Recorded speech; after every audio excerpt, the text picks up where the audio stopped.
किसी शहर में एक परिवार रहता था। परिवार में मम्मी पापा के अलावा 7 साल की मीनाक्षी और 8 साल का मनीष भी रहता था। मनीष और मीनाक्षी दोनों बहुत झूठ बोलते थे। वो हर बात पर झूठ बोला करते थे। ये लो, तुम भी लो। बच्चों, तुम क्या कर रहे हो? ये आवाज कैसी आ रही है? लगता है मम्मी पापा आ रहे हैं। अब हम क्या करेंगे? वही जो हम हमेशा करते हैं। सारे कपड़े ऐसे बिखरे क्यों हुए हैं? तुम दोनों ने कमरे का क्या हाल बना दिया? लेकिन हमने कुछ नहीं किया।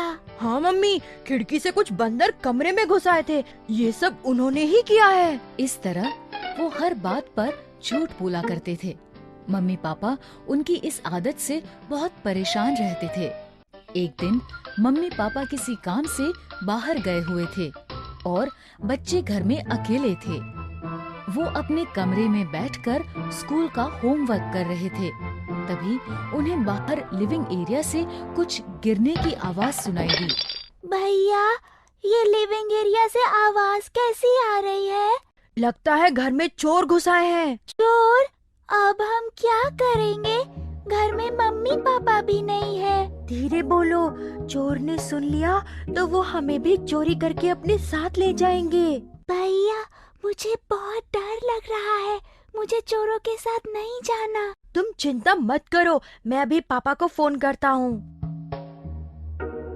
ये कहकर मनीष ने पापा को फोन लगाया, लेकिन पापा का फोन बंद था। लगता है पापा का फोन बंद है। अब हम क्या करेंगे? लगता है अब हमें ही कुछ करना होगा। लेकिन क्या? मैं कुछ सोचता हूँ। ये कहकर मनीष सोचने लगा। फिर कुछ देर सोचने के बाद वो बोला, अब हमें ही कुछ करके इन चोरों को घर से भगाना होगा। लेकिन कैसे? अगर हम इन्हें यकीन दिला दें कि घर में हमारे साथ बड़े भी हैं, तो ये जरूर भाग जाएंगे। हाँ, ये सही रहेगा। चलो मेरे साथ, और जैसा मैं करूँ तुम भी वैसा ही करना। ठीक है भैया। वो दोनों अपने कमरे से निकलकर बाहर आए। उन्होंने देखा कि घर का सारा सामान यहाँ वहाँ बिखरा पड़ा था और मुंह पर काले रंग का मास्क पहने 2 चोर दादाजी के कमरे की तरफ बढ़ रहे हैं। ये देखकर मनीष जल्दी से बाहर लिविंग एरिया में आया और अपने कमरे की तरफ मुंह करके जोर से बोलने लगा।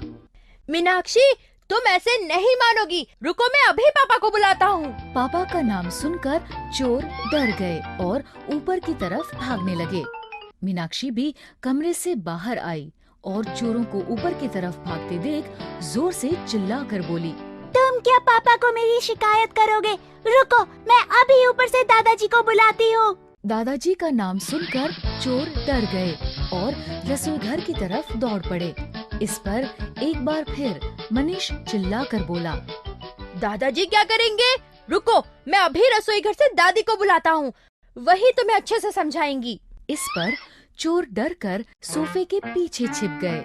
तूने तो कहा था घर में बच्चों के अलावा कोई नहीं है। यहाँ तो सब हैं। मैंने घर के बड़ों को बाहर जाते अपनी आंखों से देखा था। पता नहीं सब वापस कब आ गए। अब हम क्या करें? भागो यहाँ से। ये कहकर दोनों चोर दरवाजे की तरफ भागे। तभी मीनाक्षी एक बार चिल्लाकर बोली, रुको, मैं अभी पुलिस वाले ताऊ जी को बुलाती हूँ। वो बाहर ही खड़े हैं। वो तुम्हें अपनी जेल में बंद कर देंगे। अरे, इनके पुलिस वाले ताऊ जी भी बाहर ही खड़े हैं। जल्दी से खिड़की से दुम दबा के भागो। ये कहकर दोनों चोर खिड़की से कूदकर भाग गए। चोरों को ऐसे भागता देख मनीष और मीनाक्षी बहुत खुश हुए। हमने चोरों को भगा दिया। तभी उनके मम्मी पापा भी लौट आए। घर में सारा सामान बिखरा देख मम्मी गुस्से से बोली, घर का ये हाल किसने किया? बच्चों ने मम्मी पापा को सारी बात बताई। मम्मी, ये सब हमने किया। हाँ मम्मी, घर में 2 चोर घुस आए थे। महंगी चीजें ढूंढने के लिए उन्होंने ही सब सामान यहाँ वहाँ बिखेरा है। अच्छा, मुझे तो कोई चोर नहीं दिख रहे। हाँ, कहाँ है वो चोर? चोरों को तो हमने भगा दिया। ये सुनकर मम्मी पापा को लगा कि हर बार की तरह बच्चे इस बार भी झूठ बोल रहे हैं। उन्होंने बच्चों को डांटते हुए कहा, हम जानते हैं तुम दोनों हमेशा की तरह झूठ बोल रहे हो। ये सब तुम दोनों ने ही किया है और अब अपनी गलती छुपाने के लिए हमेशा की तरह झूठी कहानी बना रहे हो। बच्चों ने उन्हें बहुत समझाया। नहीं, हम सच बोल रहे हैं, ये सब उन चोरों ने किया है। हम झूठ नहीं बोल रहे। लेकिन मम्मी पापा ने उनकी बात नहीं मानी। तुम दोनों पनिशमेंट से बचने के लिए झूठ बोल रहे हो, लेकिन इस बार तुम्हें पनिशमेंट जरूर मिलेगी। और तुम्हारी पनिशमेंट ये है कि अब तुम दोनों ही ये सब संभालोगे।